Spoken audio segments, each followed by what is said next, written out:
This is TW3, aka T-Dub, the 80s baby, and I am drinking at Moe's. This is Drinkin at Mo's, where we talk about the pros of pro wrestling in the Midwest while sipping on some brews with blessed beers and wrestling. That's my scene. Death matches and lucha libre, it's also mean. I'm a straight up smart goofball, not no kiss ass. I stand tall when it comes to wrestling. I'm the king. I know every move, every fling. Get ready for a wild time with Drinkin at Mo's, where we don't quit. Drinkin at Mo's, that's where it's at, like a power bomb. We hit hard, never flat. Fucking right, we're living the dream. Talking about wrestling, know it's a scream.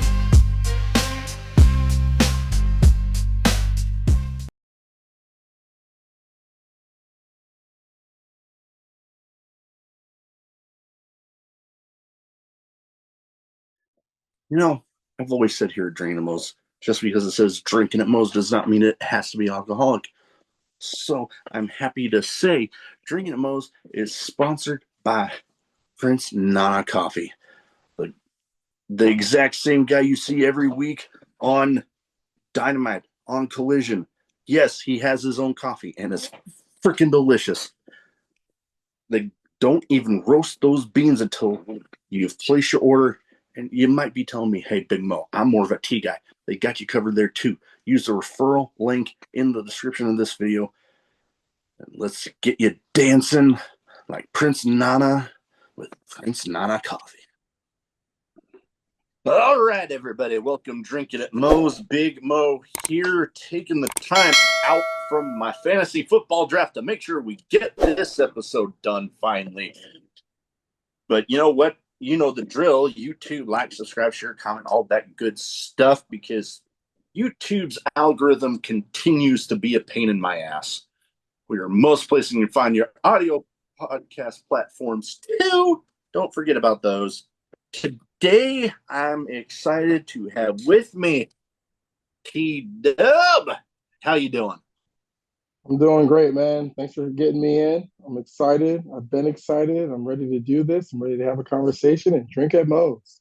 Oh yeah. I mean, yeah, I meant to drink this on Saturday when I went to a show because I was going to be doing something with somebody before the show. And well, I totally misjudged that doors open time. I thought it was usually at 7, but nope, it was at 6. Oh, man. So I'm like, well, I will save this for one of my recordings this week and we'll be fine. Well, there you go. There's a reason to drink it. Oh, yeah. And I mean, I've had some cool stuff happen recently. Like, you know, it might seem kind of small to a lot of people, but my latest episode is with the guy that just won the OVW Media Championship. Oh, And Jake thinking, Wallace. oh yeah, Jake Lawless, just had him on not all that long ago, and I posted like I do every time I release an episode on Instagram, and all of a sudden, it was like a couple nights ago, I'm just looking through, and all of a sudden I get an Instagram alert, and I look. Wouldn't you know? I guess I didn't realize how close attention he actually pays to this stuff, which I mean is what it is. But the man himself, Al Snow, actually liked the post about that episode. And I'm like, oh shit. Okay. I mean, I've had similar stuff like that happen before with former Ring of Honor 6-man tag champ Dutch. Okay. I had him on a while back, not knowing at the time how close of friends he was with the certain late great Bray Wyatt. Ah. And like, I get a Twitter alert all of a sudden. So I'm like, you know what? I'll check when I get to a stoplight. I about dropped my phone. it was Bray Wyatt acknowledging that episode. And I'm like, I immediately messaged Dutch and I'm like, so, and then he told me, and it was like, that explains so much right now. Right. But yeah, no, I've had some good stuff coming up. I got some good stuff, you know, keeping going. Hell, I'm already looking into November. Really? It's not even Yep. September. That's good though. That's good. That means business is good. That means, you've Oh got yeah. some things to do. That's awesome. That I do. But And Al is like that, man. Al will when you're a star for Al, he's always watching what you're doing. He also has to make sure that you're doing the right things to represent the company correctly. So it oh doesn't yeah. surprise me that he did it because I remember when I was had for the tag champs, I would see things sometimes that were just posted, and I was like, no one's paying attention to this, but the fans, and Al would like it. I go, oh, okay. Yeah. No, So Jake had mentioned that about him, and I'm like, that makes sense. But yeah, no, I was just like, holy crap, okay. But yeah, no, all good. I'm like just a little like I don't get starstruck too easily, but it's like when somebody of you know his caliber, Bray mhm. Wyatt, and they're acknowledged. Like I'm my own worst critic, so uh, I'm kind of like still thinking, oh my little show, especially at the time that everything happened with Bray Wyatt liking the episode. I'm like mhm. a guy of that caliber liking my little show. It's like holy That's a shit. big deal. That's a big deal. Oh yeah, no, Whether definitely the was. show's big or not, that's a big deal. You Oh, gotta appreciate that, and you gotta oh, pat yourself on the back for that. You know what I mean? for sure. Now, before I get on too big of a tangent, because hell, I've told you I get in those sometimes on the show. The first thing I like to lead off with everybody with is what got you started as a fan, and then what got you deciding to make. Well, you can still hear me, right? Okay, cool. Just making sure. So for me, 5 years old, Clash of the Champions, Sting versus Ric Flair. Um, my uncle showed me that. A lot of people know this already in the business. A lot of people don't. My uncle is Kirby Puckett, one of the most famous baseball players of Minnesota Twins Hall of Famer, and he's the reason I even started watching wrestling. No Um, kidding. yeah, man, and honestly, to this day, he's the reason that I actually continue to pursue it because I was always like, I'm gonna be a wrestler to people when I was younger. You're too little. You're not 6'6", 200 and something pounds. You can never do that. And it's like Yeah. I've always been that person that just wants to prove somebody wrong, right? I got to Oh. prove them wrong, but I Mhm. also want to do it for myself because I believe in myself and I know I can do certain things. So I always wanted to be a wrestler after that moment, man. And then from WCW was WWE. I fell in love with watching The Undertaker. No. When most kids would probably run away from the screen, I was coming closer. Like this guy's intriguing. He's a Oh, dead dude. guy. I love The Ministry it. of Darkness days with him scared the ever loving crap out of me. Yeah, man. But he captured me. And even like the Sting thing, it was Sting with the bright blonde hair and the face paint. It's like, this is cool, Uncle. You know what I mean? So that's pretty much what got me into it. And then from that point on, I always said I was going to be a professional wrestler. And nobody believed me. I mean, sometimes I didn't really believe myself, but I knew what I really wanted to do, and I knew that if the opportunity presented itself, I was going to make it happen. So, Oh yeah. No, wow, that is something. One hell of a person there to introduce you to everything. I know growing up, I was a big hell. It probably influenced where I ended up getting stationed in the Navy, but I was always a San Diego Padres guy, and Tony Gwynn was like my favorite there. okay, But yeah, then my other two favorites, and I'm kidding you not, my other two favorites of all time was Kirby Puckett and Ozzie Smith. Like ah, those were like my three. So that's when you awesome, mentioned that, man. I'm like, holy shit, okay.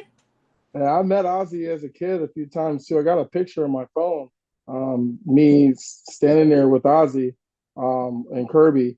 I think who else was there? Dave Winfield, I think, at the time too.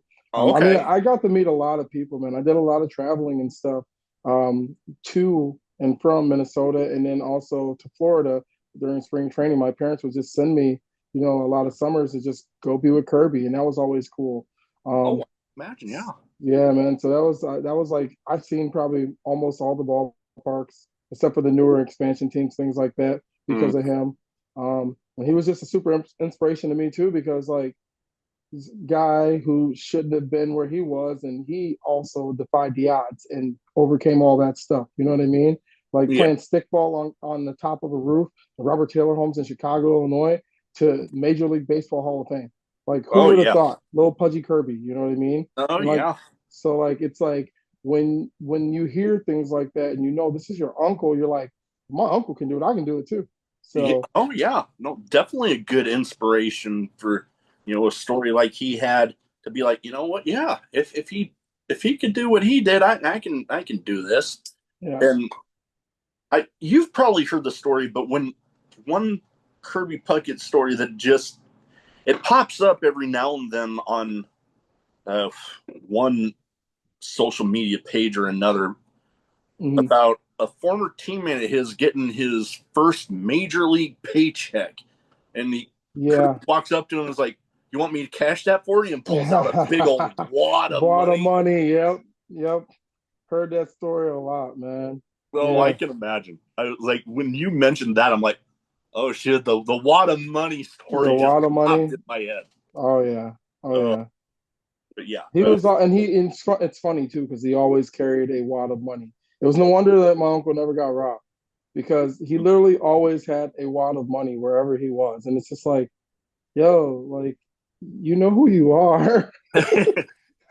Why do you have this? Why do you have this? Like hell, always.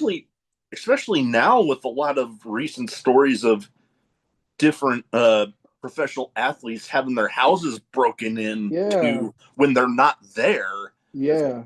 yeah, It's crazy. it's definitely crazy. But yeah, oh god, last time I was even in Minnesota, I was actually up there for the Packers Vikings game on New Year's Eve a couple years ago. Okay. Okay. And I'll before we get into more wrestling talk, I got on this story. I got to tell you, Absolutely. but my brother had been to one or two Packers Vikings games up there in Minnesota, Hmm. and his experience up there with some of the fans was just not the best. Yeah. The rivalry that it is. Yeah. The robbery. But I remembered when I was going there game day, I'm like, oh shit, here we go. The exact opposite. Was Like, it? I had a guy that I was just walking around trying to find a souvenir from the game and talked to this one guy. He had ordered, he said, a little too much food, and he had Hmm. like this pretty, well, mini bucket, but it was pretty big, full of these like giant fried cheese curds.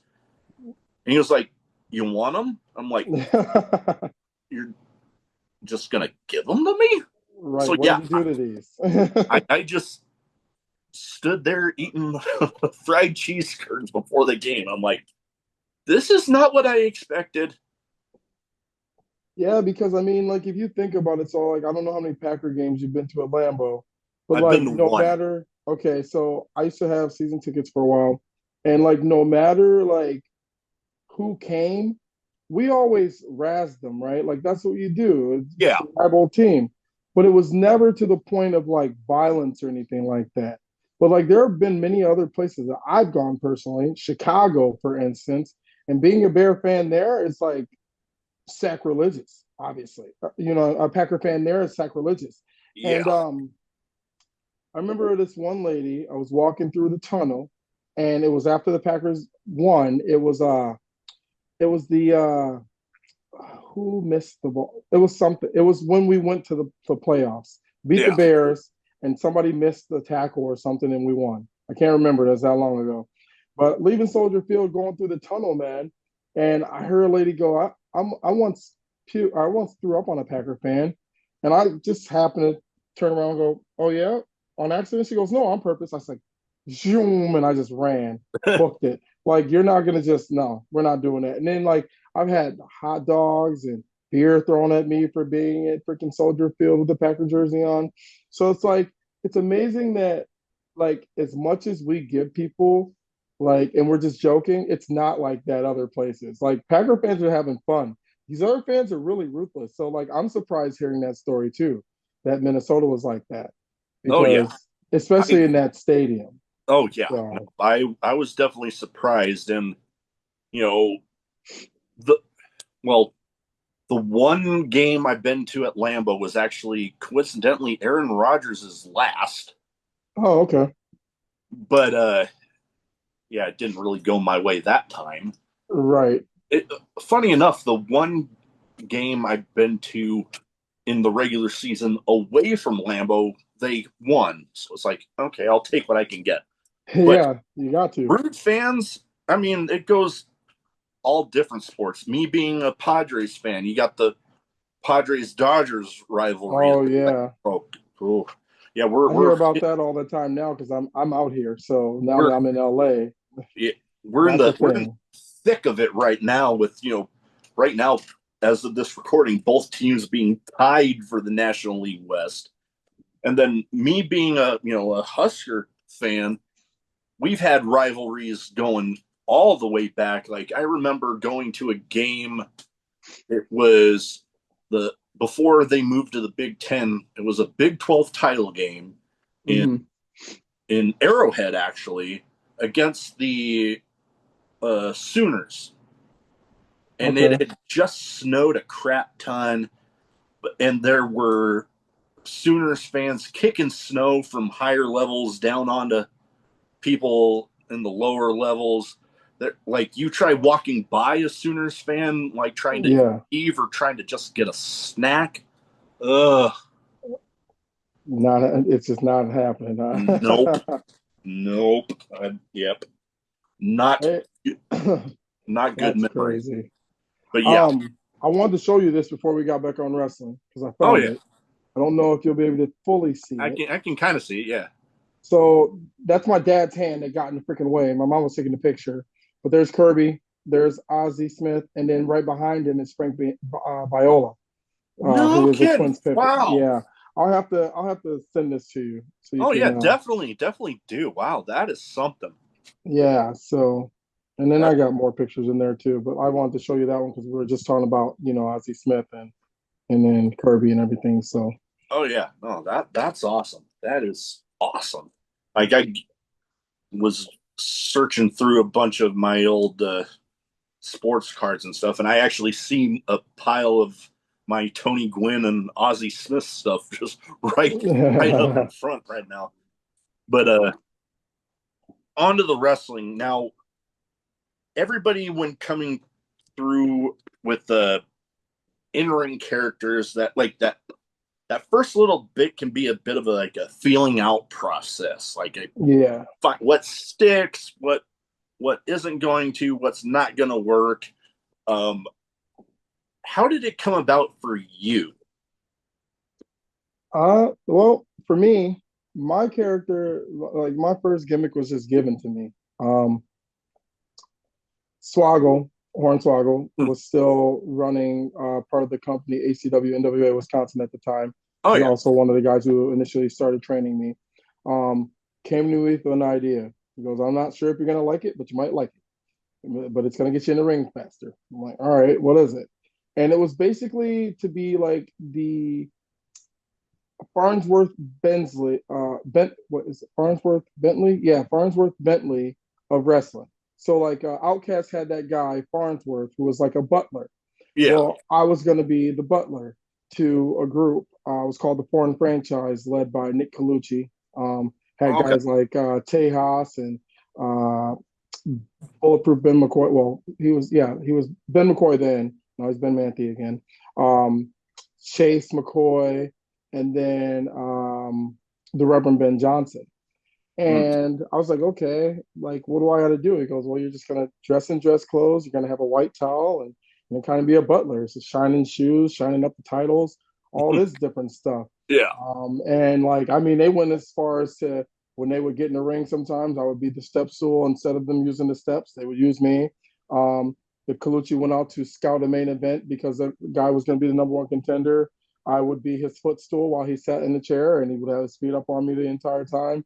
And it went like, it got to where the audience was like, dude, what are you doing to this guy? And then Yeah. they went as far as to putting me in a match where I was with five other guys who were vets, and I'm the one like super green guy. And they're like, all right, so you're gonna win the X Division title. And I'm like, wait, what? And like, I knew how to wrestle, I knew how to Yeah. do the things, but like, it's like, this is like really quick into my career. And I'm like, okay, what am I going to do? Well, you're going to accidentally win it because you're going to get just knocked out and fall onto the guy who's a champ. Yeah. All right, cool. So then I come to and I have the title and I'm holding it up and then they rip it from me. And I was never allowed to hold my own title. I did defenses where Nick Colucci would hold the heavyweight title and the X Division title up. And I was just there. Like, I'm the champion, but I never got to hold the title. Yeah. So For that some went reason, on that for a while. reminds me of when Luchasaurus or Killswitch had the TNT title, but Yeah. Christian was Yep. like not allowing him to wear it. But we did it first. So Yep, you guys did it first. Just like I'll get into something else in a little bit that we did first, that WWE recreated. But so because everything's seen. So that happens, and the fans finally have had enough. And it's time for me to evolve, so to speak. So I go from being Thomas Walton III to TW3, and it's my uprising against the foreign franchise. So I fight every one of them. I'm the champion now. I'm on my own. And then it gets to me and Nick Colucci one-on-one, title for title. Ends in like, big blowout. I leave with the title. He leaves with his title. I'm down. I'm done from the foreign franchise. And since the whole TW3 thing was, I was from not Greenwich, Connecticut. I was from the Hamptons. I was from the Hamptons. And I was like, no, like my name's not Thomas Walton III. I'm TW3. Like, I'm from the hood. And then this whole hood character came to be about. And it worked for a while, it was what it was. And then I've always been a big believer in like, you can't do the same thing forever. I grew out my hair, I got dreads, and then I became Wisconsin's Kofi Kingston. That's just the best way to say it, man.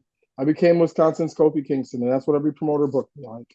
And I mean, I was over. The fans loved it, and I did cool things. And then it came the pandemic. Pandemic happened. I'm starting to gain a little weight in a good way because my metabolism's finally catching up on me. And I call a promoter named Dave Hero, and I said, hey, man, I got this idea that I want to try. And I said, basically, it's just me being me. I'm an 80s baby. I just want to be me. I grew up in the hip hop 80s, like all that genre, all the genres of music in the 80s. I loved it all. I was like, if I could embrace this somehow and put this into me and turn it up to 1,000, what would it look like? And I just did it. I just got new gear. I brought back the old bib overalls, short version. I inspired it after High Energy, Owen Hart and Coco Beware, and had that checkered flag on my knee, and it really became me. And it was the only thing, honestly, in all these years, and I just had my 20-year anniversary. It's the only thing in all these years that's really felt genuine and genuinely me. And I think that's why it got over so well. And I think because without that, I don't even think I would have ever done OVW. Because I had known Al Snow years before that through Dave. And Al had never really, I think, looked at me. I was a skinny black kid, saying how it is, no muscle, you know what I mean? Abs, cool, but I'm skinny. Of course I have abs. But I was doing kind of what every other black wrestler was doing. And I did this, and this happened, and next thing you know, OVW. So it was a journey, man. It was a journey. 2020 is really when I found myself, to be honest with you. So it was a journey. Wow. Yeah, no, that's definitely sounds like a journey. You bring up, talking about some memories I have when it comes to my fandom of wrestling. Like, you bring up High Energy. Owen Hart, Coco Beware. My first ever pro wrestling show in general, not just WWE or whatever. Mm-hmm. I was like third grade, got floor seats for Christmas one year. And one of the matches was High Energy versus the Head Shrinkers. Oh man. And like Owen Hart comes by, slaps my hand, as they do Yep. running in. And I'm like, oh my God. And then me being the little third grader I am at the time, getting, laughs out of gross stuff. Yeah. I remember, I forget which one of the Head Shrinkers it was, but I saw him in the corner pick his nose and then act like he was eating it. And funny enough, I actually got to meet Rikishi a couple years ago and tell him that story. Nice. And you can't see it up here, but up top is where in my collections I keep like all my in-packaged autographed like wrestling figures. Yeah. Signed by Rikishi himself. Oh, nice. That's awesome, man. So yeah, that was something. So when you brought up High Energy, that was like I mentioned with your uncle, that popped in another story. I'm like, oh my God. But then we're on the same channel. Definitely. But thinking, getting into OVW, like, I mean, you've done a lot of traveling from OVW now to California, but OVW in particular, I mean, you mentioned it. Half of former tag champs. Like I remember seeing the picture, the match graphic of one of the matches from we talked about the now media champ. There's that match graphic with him on the other side, and then you as part of the tag champs.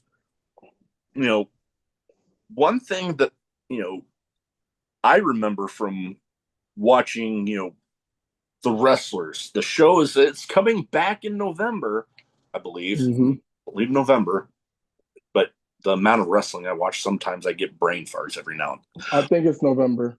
I was one to say I thought I heard November. I forget the exact date, but like I've already heard stories even before that of how Al Snow is as a trainer, and then you get to see it even more so in that first season of the show.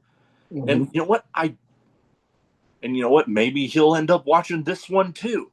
Maybe. And I will say this about him that I admire, because I think a lot more people, when it comes to getting trained in wrestling, they need this approach. And he has a very much, way I like to put it, is a no bullshit approach. Like if you do something good, cool. He will give you a little praise, but he's not going to sugarcoat shit. No, not at all. And honestly, that's probably some of the best coaching I've ever had. It is the best coaching I've ever had, because he doesn't sugarcoat anything. He tells you exactly how it is. He doesn't care if he's going to hurt your feelings. He wants you to be better. The only way to be better is to tell you the truth. And that's Al's philosophy, man. Like, you watch tape study with him and everything, he's going to give it to you straight. You might think you had the best match of the night, and you may not even been going for that, but in your head, it's like, hey, this is the best match of the night. When he breaks it down, by the time you're done, you're like, man, I suck. You know what I mean? But wrestling shits. Yeah, exactly. But that's okay, because if you don't have coaches like that, like, then you get all these guys out here running around thinking that they are that good, and those are the guys that end up hurting people or hurting themselves and things like that. You have to learn. You have to know that craft, and Al knows what he's talking about, and that's why OVW is successful. Al does things that sometimes may be unconventional. Donovan and I weren't supposed to work. That's not a thing that was supposed to work. No one thought that was going to work, but it did. And you know who probably believed it was going to work the entire time? Al. Yeah. he He had definitely. the vision, and we made his vision happen. Oh yeah, he has that vision. And oh god, he has a good mind for everything that people would probably like to deem it as old school, but I mean, come on.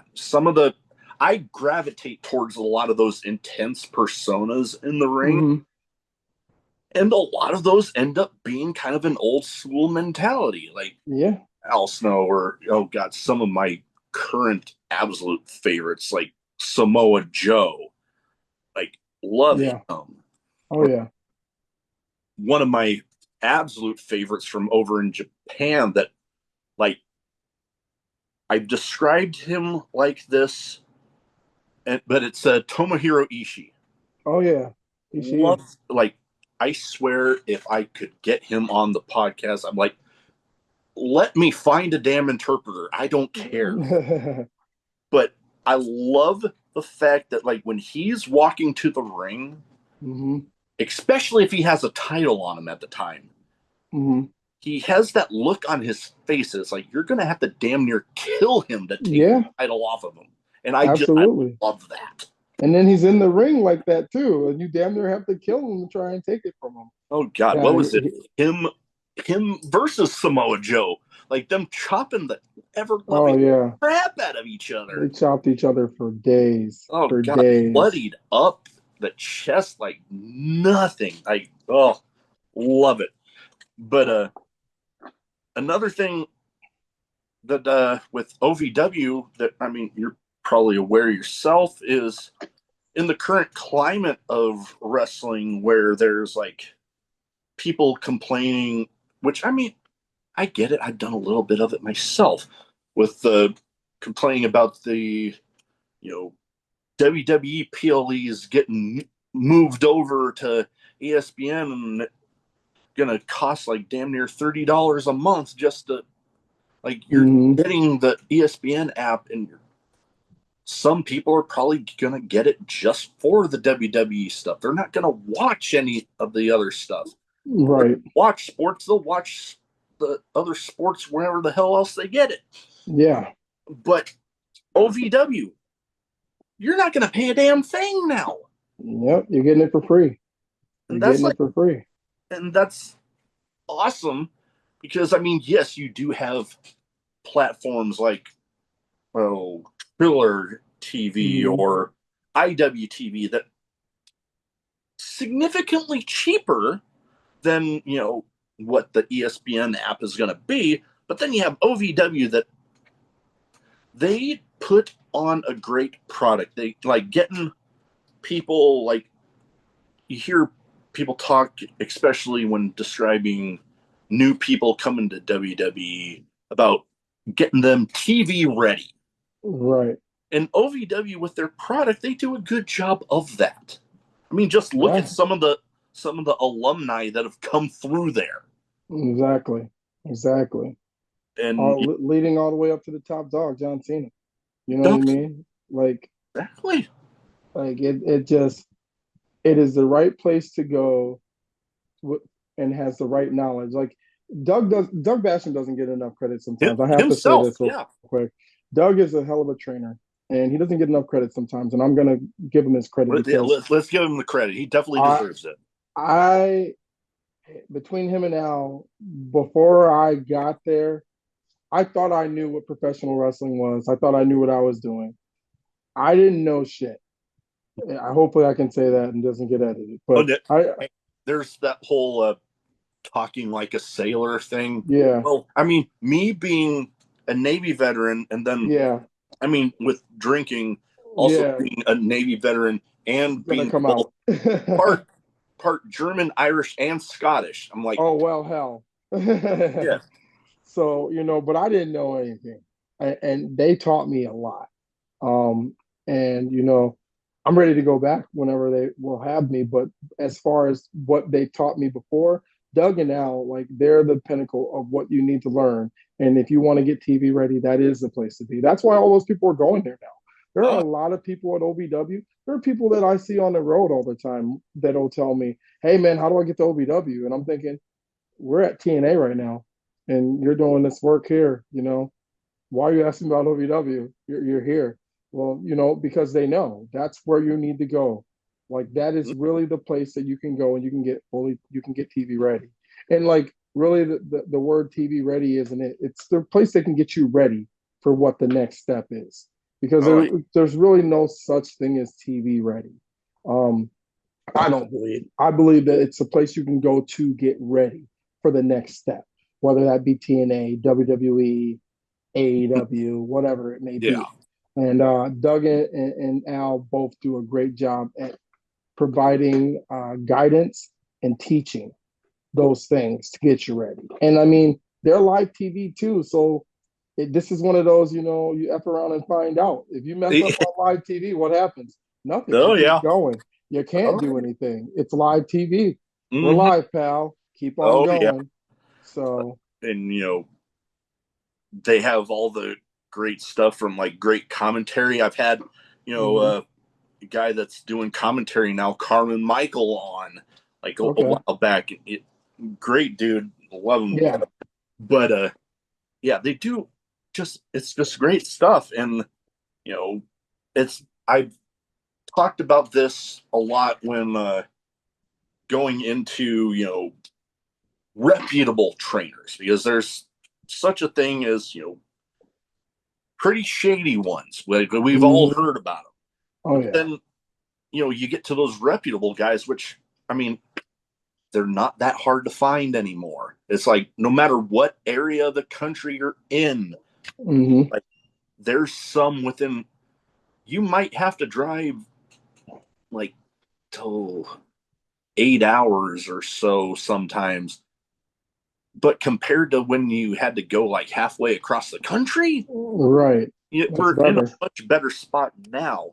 But there's definitely, no matter what area of the country you're in, there's those trainers, those schools that it's like when people hear that you came from one of those, OVW being one of them, it's like, oh, I got to keep my eye on this person. Yeah, that's exactly what that's like.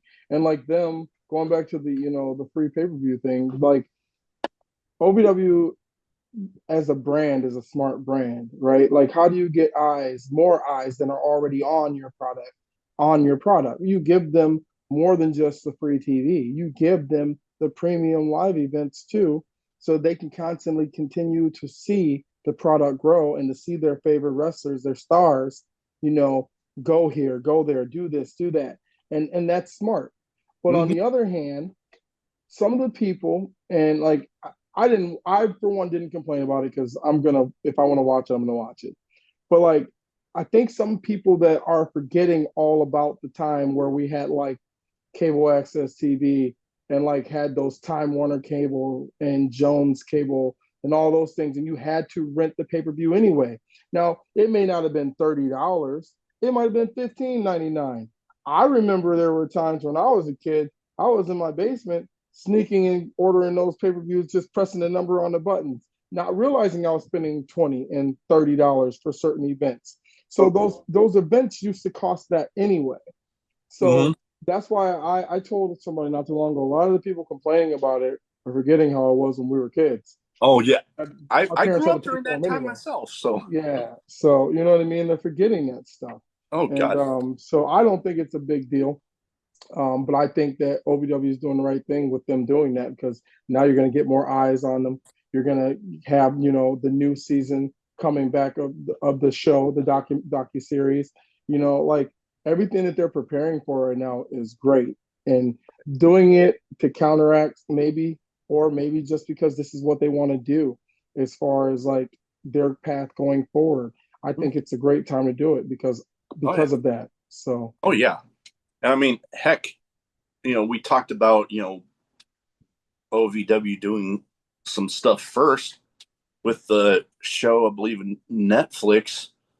I mean, you look at the stuff that WWE is doing now with their behind the scenes thing. OVW did that shit before. Yep.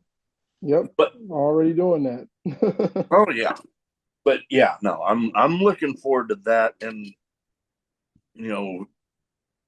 I'm hoping to have more guys from there on, especially leading into the show coming back, and I'm definitely keeping my eye on stuff there. But talking about California, like I mentioned, that's where I got my start watching independent wrestling, was down in the San Diego Oceanside area. Right. And I'm still great friends with a lot of people down there, going to you probably heard about them being down there right now, the SoCal Pro down Yep. at they well, at the time that I went, they were doing their events at the Oceanside Boys and Girls Club. Oh, okay. And it's funny for me when I talk to them now, because one of their titles, words are hard. One of their titles is the Golden State title. And Right. well, I get it, especially some of the newer guys that are there now. I get to tell them, you know what? I was actually there the night they crowned the first one. Oh, They're man. like, no shit. But for those outside of the area you're at right now, I know I've seen advertisements for EWF. I know I heard a lot about them when I was, throughout, ever since I started watching independent wrestling. You got some stuff going on there you want to tell everybody about? Yeah, EWF. They usually run in Banning, California, on Sundays, every other Sunday or every other month, on a Sunday. But they're going to be starting to do something in Fontana, and it's going Yeah, to I think I be saw every something about that. third Friday of the month, and that's going to be huge. I think that's going to draw a really good audience. Jesse Hernandez, man, I can't say enough about him. So touching on the SoCal thing, Tortuga, they Good brought dude. me in. They brought me in, and I did a show for them at like this mansion. Like I did a mansion birthday party for them. Never knew that that type of thing happened out here. Crazy. So I got to wrestle for them. I haven't been back since. They will always tell me that they have things going on, but they haven't brought me back. So that's neither here or there. But the first person to give me my actual opportunity out here was Jesse Hernandez in EWF. And, guys like Frankie Kazarian come from there, and Scorpio Yeah. Sky, and, a lot of those guys, reputable guys. It's a great place. They have a lot of great students that are learning, but that can also wrestle too. And the talent that he has coming up is going to be really good. He's got some good vets in the locker room that are going to lead these guys, including myself now that they put me in there. But they gave me my first shot out here. I couldn't catch a booking out here to save my life, because I found out that being out here, because there are so many schools, that if I'm not a student of a school, it was hard to get me in, because they already have so many students that they're using on these shows, which I respect 1,000%. It was frustrating at first, but I respect that. Oh yeah. But yeah, now because of that, I'm going to be working for. I work for Compton Mania now. Compton Mania, yeah, that was going to be one of the next things I brought up. Yeah, and they've got this. It's like a Comic-Con event coming up, and that's this coming weekend. And then Rebellious is a new place that just came back, and I'm going to be working with them exclusively a lot. So I'm getting some opportunities. Valley Wrestling, Valley Championship Wrestling, VCW, Yeah. VWC. Yeah, they just sent me something, and I'm going to be working for them soon. So it's great. And I mean, all that with the fact that I'm traveling, to all these TNA dates too, because I did get my opportunity with TNA in Phoenix, and I knocked it out of the park, because they keep inviting me back. So Hey, there we go. all that, man, I'm enjoying Cali, and obviously, people that know behind the scenes, I work for Wild Women of Wrestling. I'm one of the lead trainers, but I also do the agent producing of matches. So like getting ready for that too. We've got tapings coming up, so I'm a busy man. I'm busy, but Yeah, wow. and then hopefully making my way back to OVW soon. I've had conversations. we'll see what happens with that. But I'm busy, and it's crazy how much wrestling is in California. I'll tell you that. Like, there's wrestling every weekend somewhere, and I'm not talking one show a weekend. There's shows, probably 3 or 4 shows on a Friday, 3 or 4 shows on a Saturday, 3 or 4 shows on a Sunday.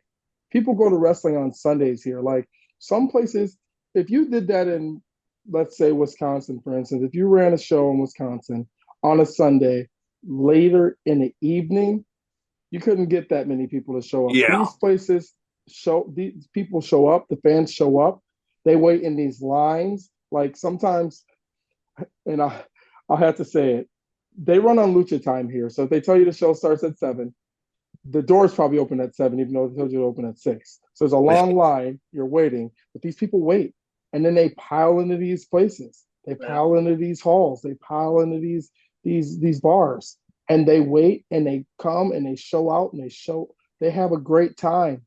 And like, wrestling fans here, this is probably some of the best wrestling fans I've probably ever been around is in California. And it's no offense to any of the Midwest fans I ever performed around, East Coast, South, none of that. But the wrestling fans in California are real wrestling fans who really, really love wrestling. It's crazy to me. And like I said, it doesn't matter how many shows there are on a night. These places are packed. They're packed. Oh, yeah. So I remember the first time, consistently, and I remember the first time I wrestled on a Sunday.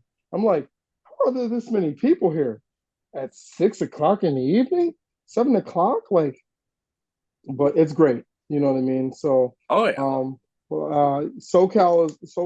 they've got a great product going on, man. I'm really trying to be a part of that. I wrestle for Primal in San Diego. They are very hospitable to me. I love those guys.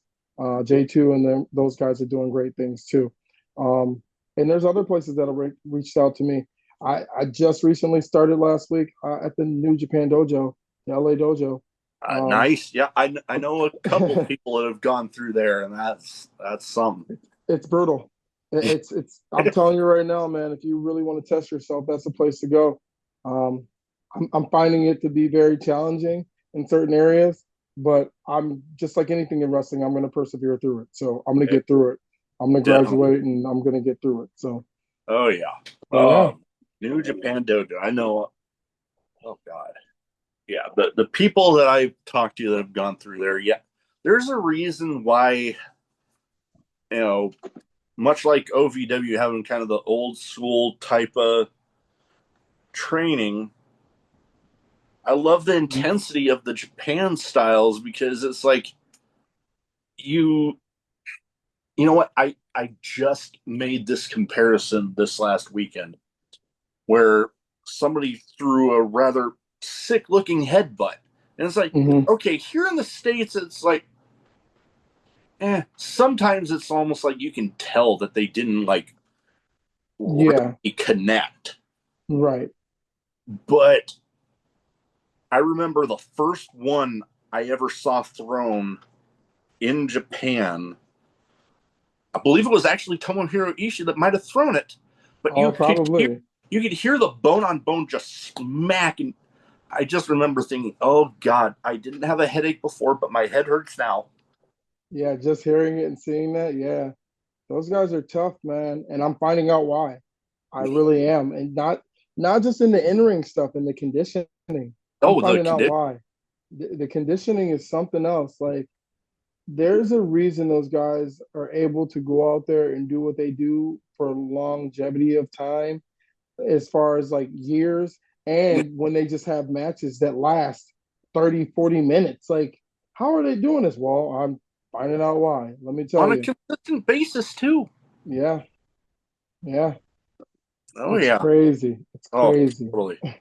But, shout out to EWF and Compton Mania. I know they doing a lot of good for their areas. Like, oh, God. I'm inching close to 400 episodes now. I know I've had people on that have gone through Compton Mania, and towards the more beginning of the podcast, I remember, I hit up them on social media. I need to get back in touch with those guys. But those are all great guys. Showtime is doing his thing, and he takes care of you. Like he takes care of his own. Like he cares about community. That's one of the biggest things that drew me to working for them. They care about community and they show it. You know what I Oh yeah, mean? So they definitely do. They definitely do a good job of that. Now, I have two categories here that I round stuff off with. And, I had it one way, but, when we started this episode, you, I got to thinking, you know what, I'm going to switch it up a little bit. okay. Because I like to theme, one of the categories is a name game where I try to theme it towards the guests as much as I can. And Hmm. with some of the stories about, when you grew up watching wrestling, and I grew up during that same time. Right. You know what? Each of these guys is going to be some people that it might not have been in the 80s, but definitely people that you and I would both know Hmm. who the hell they are. Okay. First one, and I talked about the Undertaker when the Ministry of Darkness and that whole. My wife is cooking something upstairs, I think. Sometimes when she doesn't, when we don't have like a window open, Hmm. it like something gets a little too smoky and the smoke Oh, and it gets a starts little going off. too sensitive. Yeah. But as I was saying, Undertaker Ministry of Darkness, that era scared the crap out of me. There's a Hmm. guy that ended up becoming one of my favorites, but when I was a little kid, he scared the crap out of me. Bruiser Brody. Okay. Bruiser Brody. So, like, each of these people, first thoughts that you have on. He's a badass. He was a real wrestler. Oh He, yeah, he's no gimmicks. That man was a bruiser. That's what he did. oh yeah. Like, I kid you not.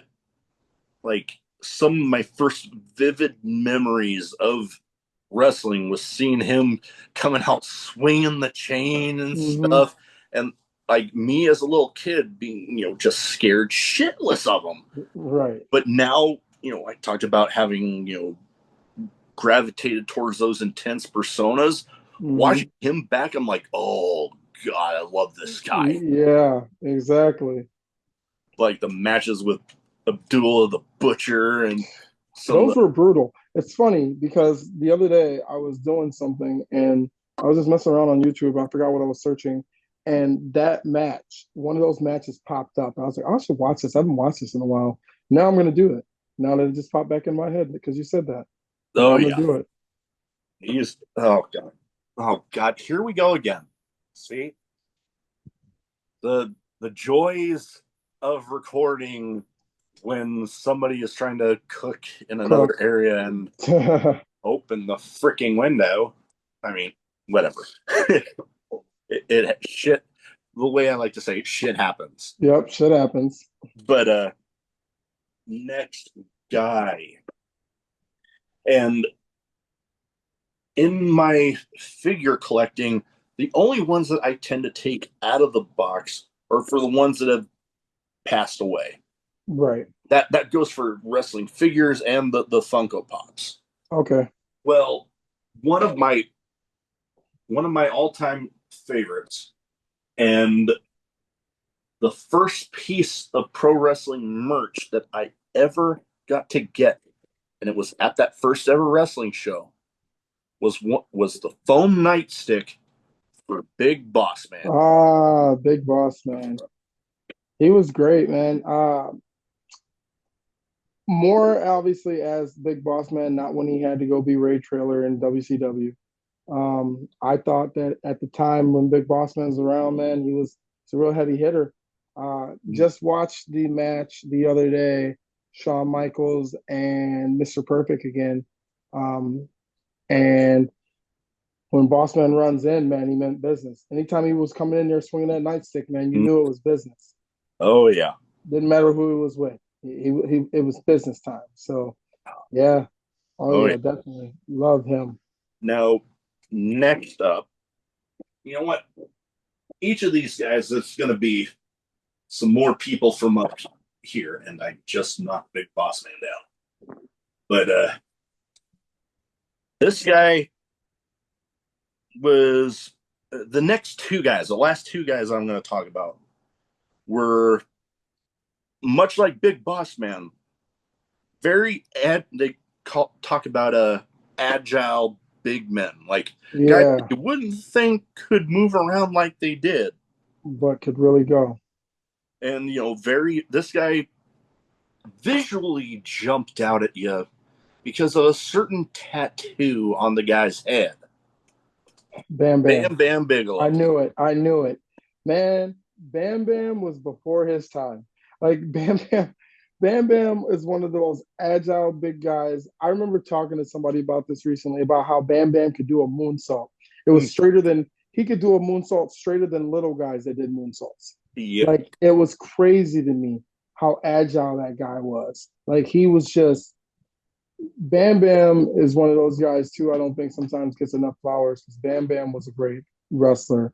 He was a great character. He was a great dude. All throughout his career, including the infamous series of matches he had with Taz in the original OVW, where they're either going through the ring or going through the entrance. Stage. Yeah. Yeah. Oh, great stuff. And you know what? Speaking of a little tangent here, speaking of big men that I've seen pull off moonsaults, when I first got started watching independent wrestling, I remember going to a show and I saw this big guy pull off a standing moonsault. It was a Terex. It went by Terex. Big monster of a dude. Tattoos all over the place. But I remember seeing him pull off a standing moonsault, and I'm like, how is that possible? And then the next show, I took a friend of mine that was on the same ship as me. And when I saw that he was about to go for another one, I just like nudged him. I'm like, dude, watch this. The look on my friend's face. Oh, man. Yeah.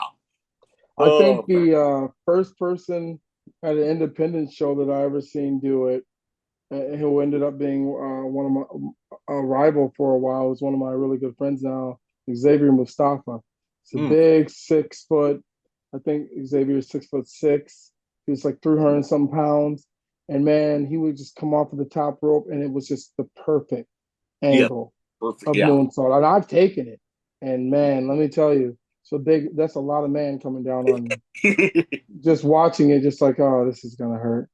No, yeah. But he's another big agile guy, but he's one of the first guys I seen do it in the Indies. And I was like, how is this even possible? Like I knew Bam Bam could do it, but Bam Bam wasn't that tall. This guy is huge and tall, and it's just perfect. Yeah. Every time on the money, every time. Oh yeah. Oh wow, great stuff. Last but not least here, a guy that I've actually seen in action a couple times, but coincidentally in the same night, actually. But talking about another agile, powerful big man, the man they call Vader. Oh, there's another one. Same thing. Vader doing the moonsault was crazy to me. No, he was agile too. Like it's just some of the things that those guys could do. I'm trying to remember. I thought it was a match. I swear Vader did a leapfrog once, and I went, "Wait, what the hell just happened?" I think I can't remember the match, but I swear I've seen that. And I'm like, "Wait, what? How? Like, but just so agile, but tough. Both of those guys just tough and brutes. They're brutes, but they're agile and they could fly. And like, yo, this isn't supposed to be possible, man. That's not supposed to be real. This isn't real. Like, where's the wire when they're flipping? Like, no. Yeah. You know what I mean? Oh God. Now you. Not saying that either of these guys was to this level of heavy, but for some reason I just had the. It doesn't help that I just watched this movie like a couple weeks ago. but want to say it was Austin Powers Gold member with fight fat bastard in the. Fat I bastard. hope my wire fighting team is ready. Yeah. Uh, Oh man. yeah. But hell, movies. Bam Bam in the Major Pain. Yep. Love Oh, when yeah. I first saw that movie and I saw him pop up. I'm like, I know that guy. Oh, dude. What was it? Vader. It was Vader in Boy Meets World. Was it Boy Meets World? Yes, Vader Yep. and Boy Vader Meets was World in Boy popped Meets up World. a handful of times actually. Yeah. Yep. Oh yeah. Oh, He was a one kid's dad. oh yeah. One of the bullies' dad, Yeah. the big one. The bigger one. Yep. Yep. Oh, there was a time where I legit thought that guy was Vader's son. Oh man. Like I thought that's how they got him to be on the show. Right, because it's his real dad. Yeah. Yeah. Of There was a course. time where I legit thought that. Oh man. All right. Now I got some random questions. Some wrestling related, some not. Some nothing to do with anything we've talked about so far. Okay. So I give you the question first answer that pops into your head. The All right. first one here. Craziest in match moment for you.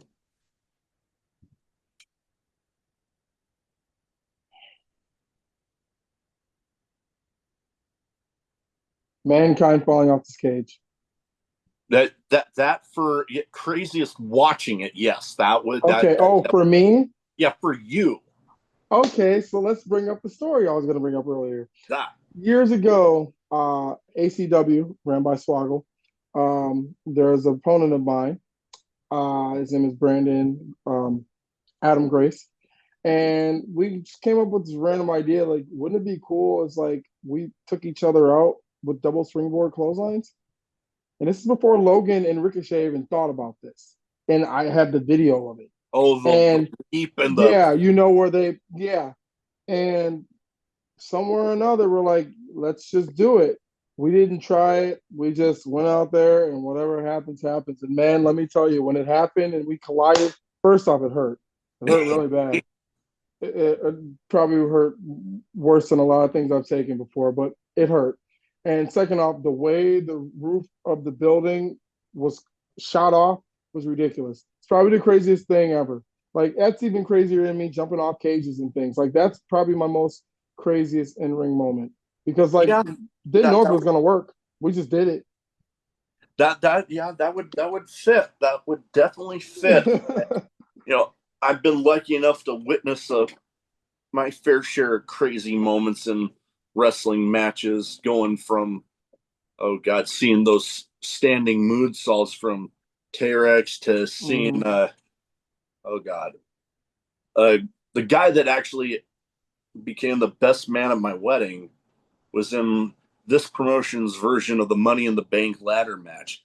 And they had a ladder bridge between the guardrail and the ring apron. And I see him with a guy on the ring apron, and he had him on his back like Sheamus and the White Noise, where like the head down here, like, and I see him just look down at the ladder, and I'm on the other side of the ring. I just see him look down. I'm like, oh god, no! Jumped, ladder folded, and then oh god, I know Al Snow not being on the death match style. I mean, it's not for everybody. I can respect that. But I remember the amount of people that I've had on that have even dabbled in it. I always ask them, what's one, or if you could choose a weapon to avoid being used on you in a match, what would it be? Not too long ago, I had somebody tell me glass and fire. And I mean, but I laughed because I told him the first ever death match I ever actually saw in person, it ended with them taking 4 folding chairs and bridging 2 panes of glass on them. And then one of the guy's managers came in with a thing of lighter fluid and they lit the glass on fire. Oh man. Nope. I couldn't even do it. I dabbled in deathmatch for a little bit when I first started. I got that bug. I got that itch. And one of my very first ones was against Scotty Vortex the year after he won the CCW Tournament of Death. Now, when I hear I'm booked against Scotty Vortex, the first thing going through my head is, oh God, I'm gonna die in this death match. And the second thing is, oh God, I'm gonna die in this death match. And I'll tell you the worst thing out of the barbed wire, we did type A death. So glass, sandpaper, and then barbed wire ropes. The ropes are wrapped in barbed wire boards, and light tubes.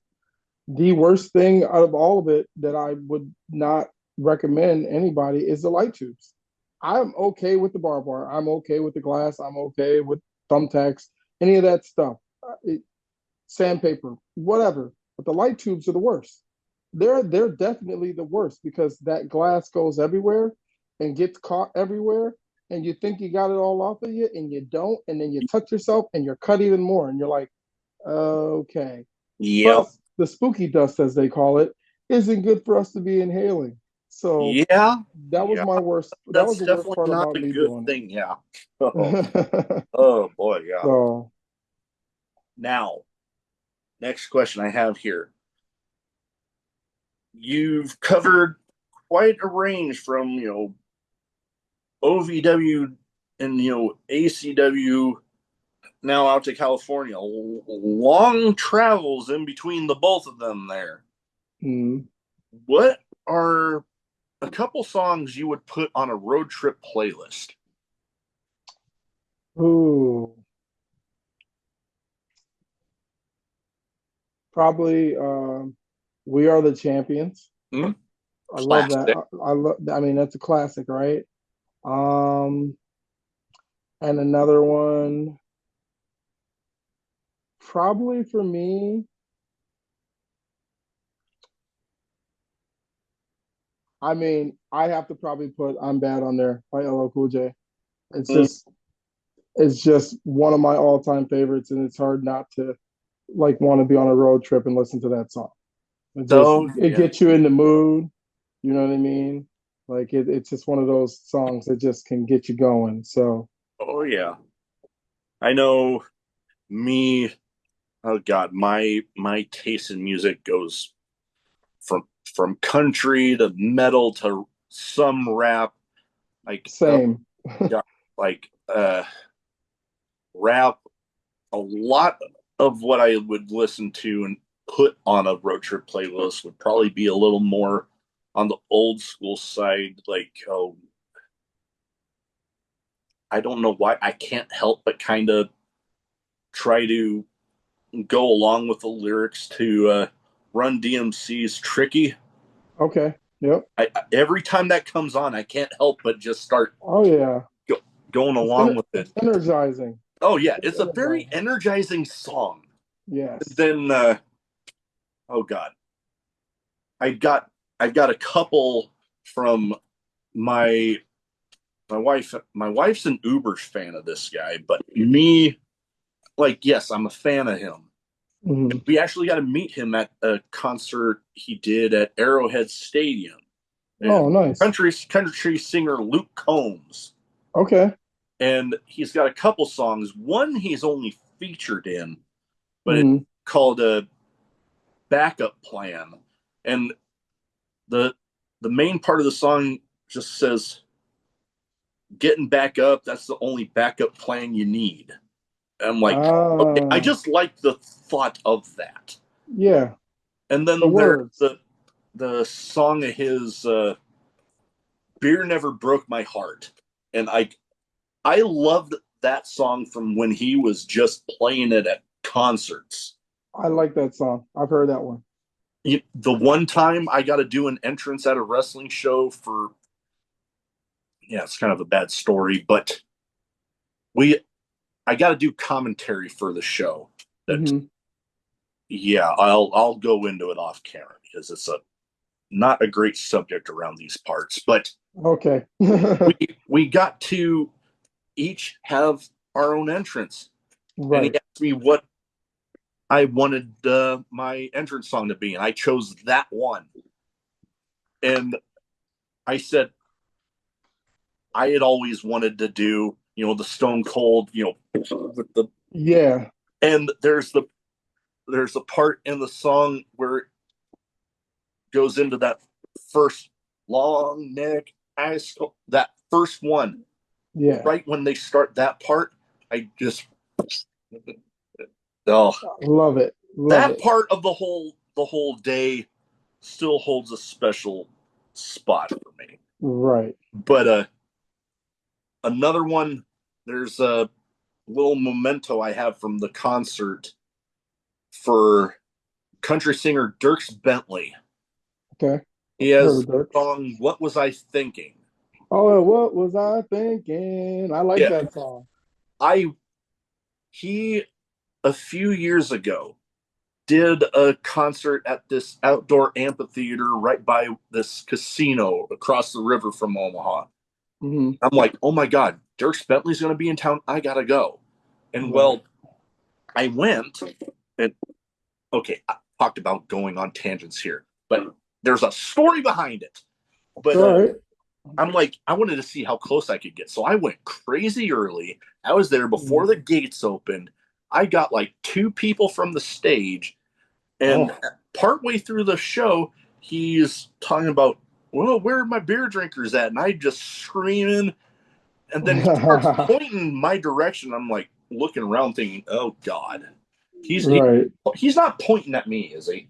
There's no, he's not. But before I knew it, there's this little pathway in the middle, right by Uh-huh. where the stage was. Where singers can go out in the crowd and not get mauled by people.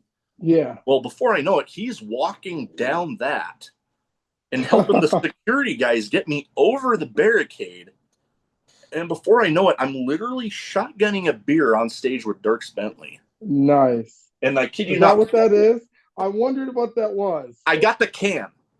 I still got the can. I love it. But I love it. the thing back behind here, Uh-huh. towards the end of the show, he's pointing back down at me. I'm like, hey, yeah. And well, before I know it, there's kind of playing some stuff in between songs. And I Right. see him literally grab the guitar from one of his band members as he's playing it. And then Hmm. I see him motion for something to write with. And then I'm like, oh God, no. He literally walks back down and signed Dierks Bentley guitar hanging up on my wall back there. Wow, that's awesome. That's Yeah. cool. I'm like, that will be with me until I die. Yeah, that's a great experience. Oh man. Like, yeah. I got the cam, I got the guitar. I It was the remember one thing that was back there. It wasn't a Funko Pop. I'm like, I wonder what beer can is there. I'm I glad mean, you. I do got that one, but I also got I just saw the broken skull. Stone Cold's Broken Skull American Lager. Nice, nice.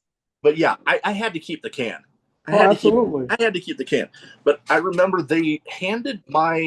uh they handed my phone off to somebody standing next to me, I guess thinking, oh, he's here with somebody.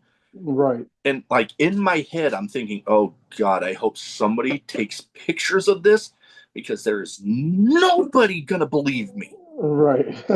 Nobody's gonna believe me. So the next morning, I go to call my family, be like, oh my God, you will never guess what the hell happened to me last night. And I kid you not, the lady that's now my younger brother's wife was Mhm. there with my brother. And apparently they had friends that were there that night and they were talking about, oh my God. And then she showed the picture they sent to my brother or to my brother. And Uh-huh. she just looks over at him and apparently said, is this your brother? That literally happened like 5 minutes before I called them. Oh, wow. And I'm like, really? I don't even get to tell them. They already know Right. They about already it. know about it. Took your story from you. It took my damn story from me. All right. Now, another thing, moving on to the next question, because God damn, I got into a big tangent there. But another thing that comes with long travels is you get to sample a lot of food from all over the fucking place. Yep. What is one of the best things you've come across in your pro wrestling travels? Okay, this is probably gonna sound weird, but I had never had poutine before. Oh, that's And when I went to Canada, I did two trips over there. When I went to Canada, man, I fell in love with poutine. I mean, I think I ate poutine every day for the oh, 14-day trip that we were there each time. I've And been I losing. loved it, man. It was great. It's probably the best thing I've ever had, like Oh, on a road trip type thing. oh, I love it. Like if oh. I had some, so when I was just in Minneapolis, not it was December, November, November-ish last year. I went to the Minneapolis Fair and Crush, her friend who I think she coached swimming with, um, she has a poutine truck. And man, I was in heaven. Again, I ate so much poutine. I love poutine now. So like it's one of my favorite things. Like so I Oh. can't even wait to go back to Minneapolis again to the fair to get poutine because they have this truck and it's just poutine everywhere, man.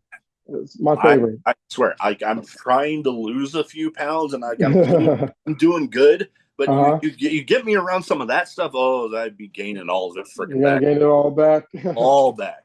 Oh. It's so good, man. It's so good. Canada, they can't, man. They figured it out with that one. They definitely did. Oh, that they did. Like I've been lucky enough with before the Navy, during the Navy, and after getting to travel to a lot of great places. It, story about food that I get a laugh out of every time I get to tell this story is Mhm. when it was one of the first times my wife and I had Thai food together. And I just Mhm. laughed and said, I've had Thai food in Thailand. Oh, it's hilarious. So, yeah. And then I got to tell the one again in Thailand where some friends got a hotel out in town for a night. Mhm. And I got to hang out with them for a little bit. And the thing I will never forget is the back door of their room had steps that led right into the pool and then right over to the damn swim up bar. And Oh. I gotta have some fruity drink that was freaking delicious, but it was out of a hollowed out pineapple. Oh, that's nice. That's unique. It was freaking great. Another unique experience. No, most definitely. And you know what? Conveniently enough, that kind of leads into my next question here. With the name of a show like I have, I feel like I kind of have to ask this one. Favorite drink, alcoholic or otherwise, is I've had plenty of people on that for one reason or another don't drink, so I try to be inclusive of that. Right. Mine is right off the bat, Jameson and ginger ale. Mm, I love Irish whiskey, and Jameson just happens to be my choice. mm. Or Jameson straight. I I fell in love with Jameson when I had what was called a Jameson pancake one time. Mm. And my buddies and I are at the bar. We're about to go to the river to go tubing, and we're meeting up with some friends.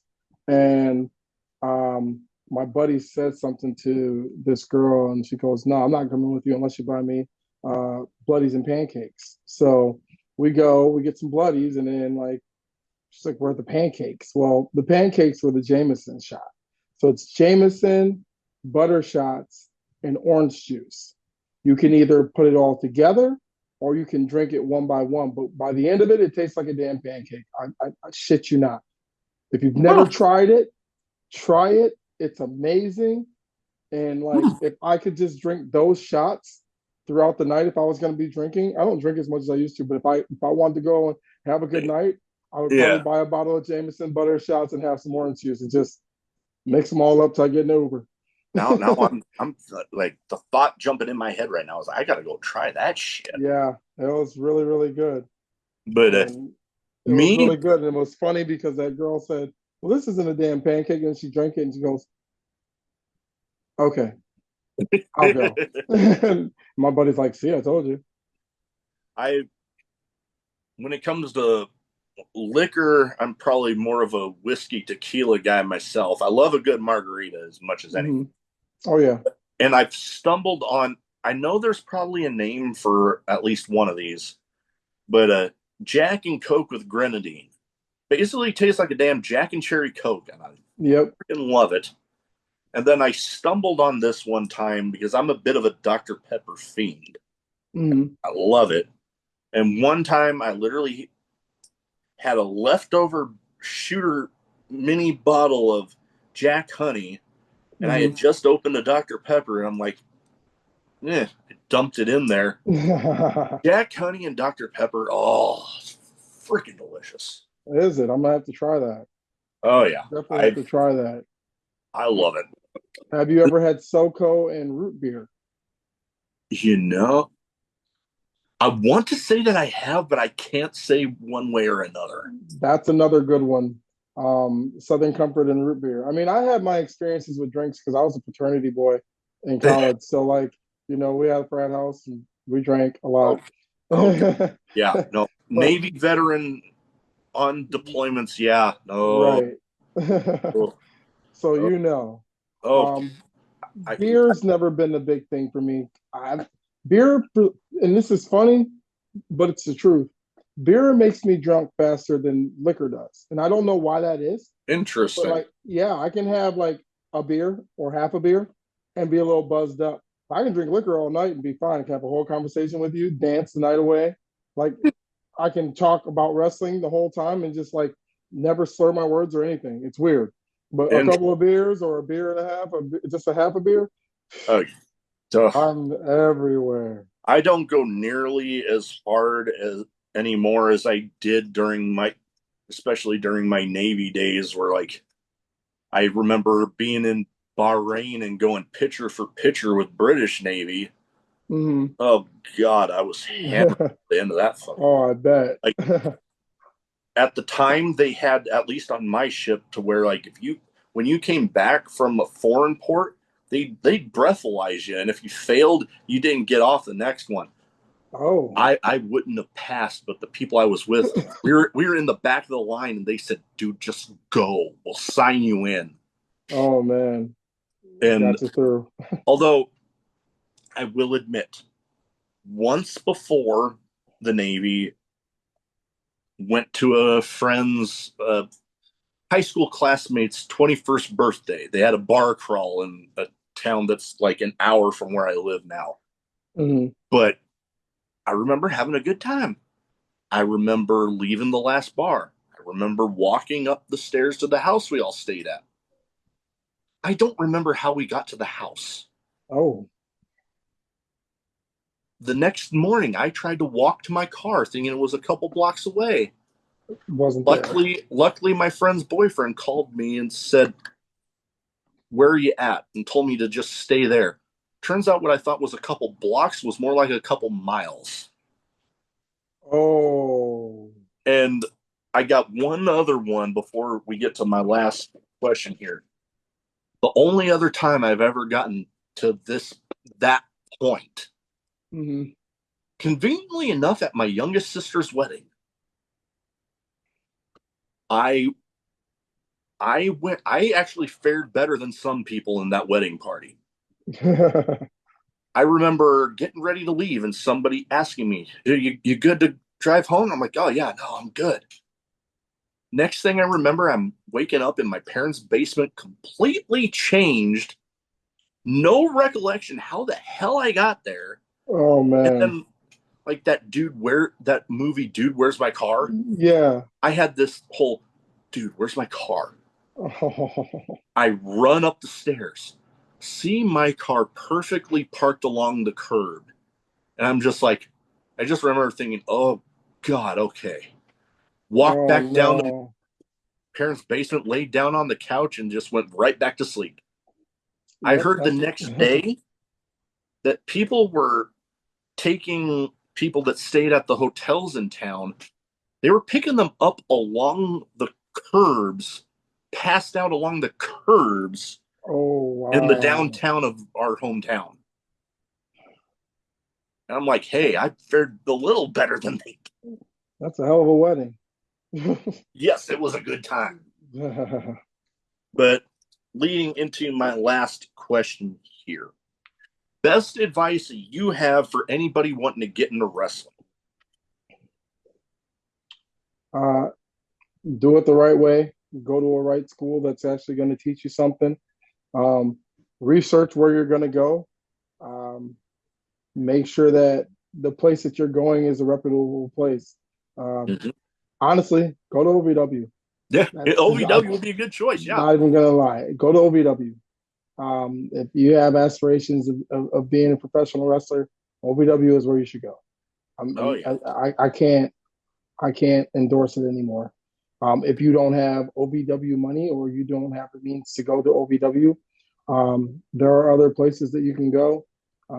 Feel free to DM me and I'll tell you where. Oh yeah. No, I know of quite a handful myself that is like, especially Southern California's got a good number of them. Yeah. Here in the Midwest, we got a handful sprinkled all over. Oh yeah. East Coast had Monster Factory, but I just heard the Monster Factory is closing down for a little bit. And that's sad because that's a great place to go. Oh yeah. The WVID places, there's a place northeast that's really good. A buddy of mine is going there right now. I can't think of the name of it. Like, look at those places, Oh especially yeah. if you want to do TV. If TV, like, listen, some people want to do this hobby. I get it. That's fine. Um, it comes a point where you realize you're going to either go somewhere or you're not. If you really want to do this and you want to go somewhere where they are really going to be able to mold you, look for a WWID place or Mm-hmm. OVW. Those are my Oh, best yeah. advice to you. Oh, most definitely. Well, that is about all I have. But before we go, where can people find you social media wise so if they don't already have their eyes on TW, they can go ahead and get them there? So you can go to Instagram or X. I don't use X that much. I really only use Instagram, to be honest with you. And it's the THE 80s Baybee, Baybee. I'm on Facebook, but I don't use it that often. I use it. Facebook's more of my business tool. Mm. And then it's also more of like my personal life that I Yeah. don't want everybody to see. So, Oh yeah. really, Instagram, the main one. Instagram is the main one. That's where you can catch me. I'm gonna start trying to do TikToks again with Crush. If you don't know, Candy Crush is my fiance from Wild Women of Wrestling, and we used to do a lot of silly stuff together. I'm gonna try and start doing that stuff again. And you can probably find me on TikTok, but it's the same thing. It's the 80s, baby. All my socials are the same. So. Definitely we'll get that in the description. Yeah, TikTok and X are probably my two like most neglected social medias. Same. People will tag me and stuff on TikTok, or not on TikTok, on X, and I won't see it for months. Like when I was at OVW, before I took this hiatus, uh, I would have things that were always there, and I would just randomly go and like, oh my goodness, I haven't. Let me go retweet this. Let me go or whatever repost it and let me like it. Like I didn't want people to feel like, hey, T-Dub's like Yeah. rude. He's an Oh, asshole. I've been there with my wife on TikTok. She'll send me stuff and like, hey, did you watch this? I'm like, I don't hop on TikTok much anymore. Yeah, that's Crush sending me all the things she sends me. Sometimes I'm like, no, I haven't gotten there. And then but she'll do the same thing. I'll send her a bunch of stuff and did you see all the things I sent you? Oh yeah. No, but you No, sent me more. You didn't watch mine, but you sent me more. Same boat there. So, well, like I said, that is about all I have. thank you so much for taking the time to talk to me tonight. It was an absolute pleasure. Wish you well out there in California, and hey, wish you well on getting back over there to OVW at some point soon. Appreciate it, man. Thanks for having me. It's been a pleasure. Like, I really enjoyed myself. Would love to do it again too if something different happens. So. Oh yeah, no, you're welcome back anytime. Perfect. Appreciate it. And that issue I have with this fucking button.